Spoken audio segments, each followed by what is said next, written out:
888 Sweet 90.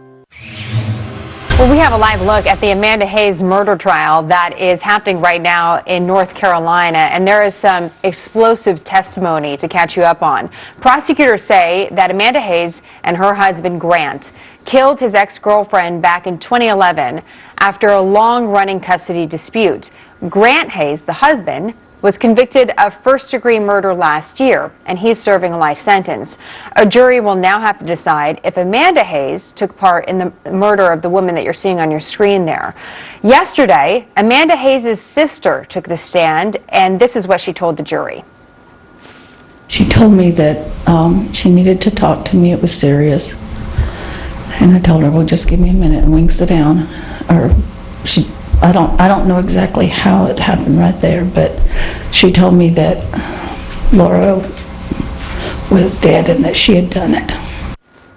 Dan Schorr is a former federal prosecutor. Esther Panage is a criminal defense attorney. So, Dan, after that, I mean, how damaging is that to Amanda's case that she didn't know anything about the murder? It's really powerful evidence because you always look at the credibility of the person who says that she confessed to them. And here it's her own sister. The sister doesn't seem to have any motive to lie and make up a story about her sister confessing.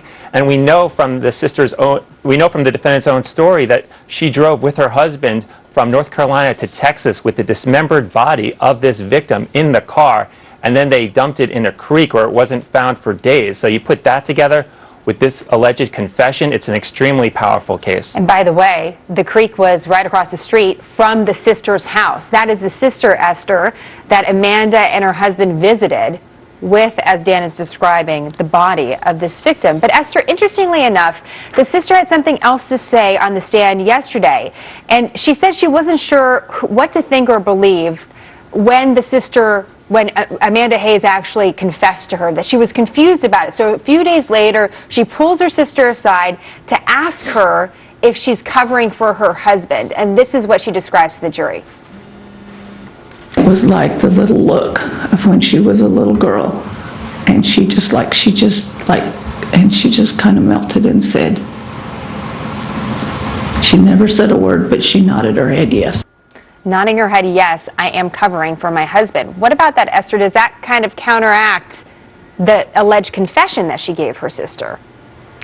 It does, or it can. At first, the confession is, she's dead and I did it. Well, is she physically responsible for the murder, or is she morally responsible because she knew it happened and she didn't do anything to either stop it or report it after it had happened? So we're not exactly sure what she meant by I did it, what her role was, and certainly what she then not even said to her sister, but her emotions and what she looked like to her sister was that she was covering. And this is the crux of the defense, is that it was a duress defense, that she had to participate in the aftermath, not the actual murder, but in the cover-up in order to save herself because she was being coerced or threatened by Grant Hayes, who has already been convicted of this case. Right, the big bad Grant Hayes, Dan. That's what the defense wants the jury to think about, that these women were all manipulated and abused by him, and Amanda Hayes is just sort of the byproduct of that, but she didn't have anything to do with the murder. One of the important parts of this case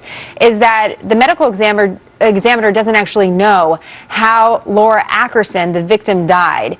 If they don't know how she died, then how can they know who actually did it?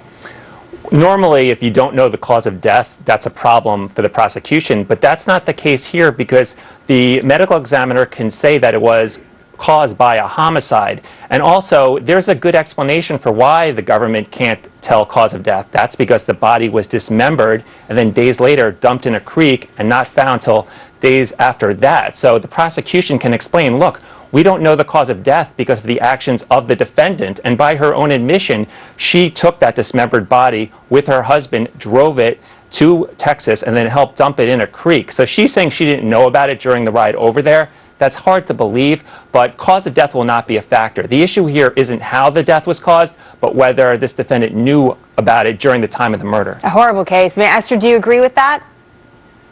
I I agree that the jury doesn't need to hear the cause of death. It's not an element of the crime, especially after Grant Hayes was convicted of murder.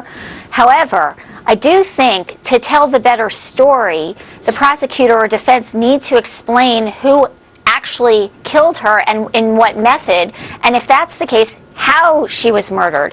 That would explain who actually killed her. And if Grant Hayes was the one who actually physically caused the death of Laura, then it may be harder for a jury to convict Amanda Hayes, who may not have played a part in this until after the murder had been committed. So to fill the gaps in the story, they should know how she died. And that's what she alleges. She didn't know anything until they got down to Texas. Interesting.